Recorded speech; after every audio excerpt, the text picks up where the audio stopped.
বলছি মশলা বেটে করবে? হ্যাঁ। তাহলে তো মজাই চলে আসবে গো। রান্না কত দূর? এই গরম মশলা দিয়ে হয়ে যায়? আচ্ছা, এর মধ্যে কি কি ভাজা আছে মায়ের মধ্যে? আলু ভাজা, পটল ভাজা। আলু ভাজা, পটল ভাজা, আচ্ছা। আর এখানে ডাল হয়ে গেছে, আর এখানে স্যালাড কেটে রেখেছো, শসা, আর এখানে হচ্ছে তোমার কি বলে এটা, লেবু। আচ্ছা, তাহলে আমি স্নানটা করে আসি নাকি?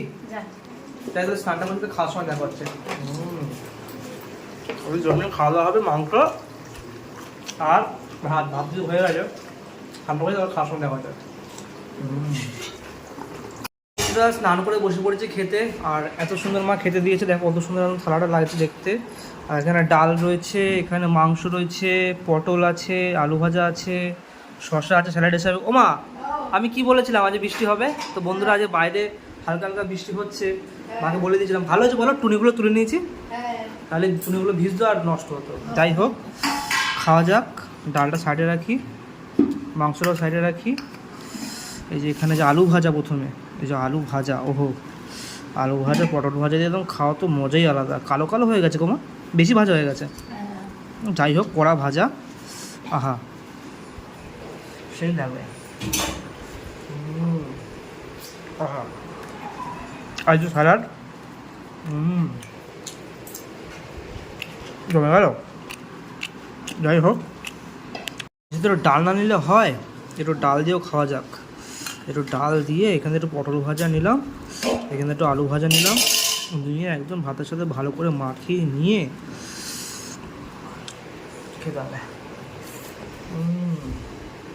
আহা, একটু লেবু নেওয়া যায় যদি কেমন লাগে।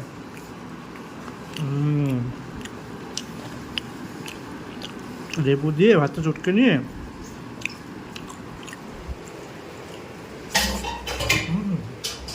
আহা হা হা হা, এক বাটি মাংস দিয়ে একদম এরকম ঢেলে নেবো পুরো মাংসটা থালার মধ্যে। ওহো, একদম লাল লাল ঝাল ঝাল, এরকম বড় বড় একদম গোটা গোটা আলু, দেখতেই পাচ্ছ বন্ধুরা। আর এখানে রয়েছে লেগ পিসটা। ওহো, এই লেগ পিসটা যদি খাই না বন্ধুরা, সেই লাগবে। আহা, সেই স্বাদ। একটু ভাত দিয়ে মাখিয়ে লাল লাল ঝোলটা, আলু ভেঙে, আহা, এখানে একটু মাংস নিয়ে নেবো। এই যে মাংস, এই যে লাল লাল ঝাল ঝাল মাংস একদম বন্ধুরা মাখিয়ে নিয়ে ভাতের সাথে আর ঠিক খেতে হবে।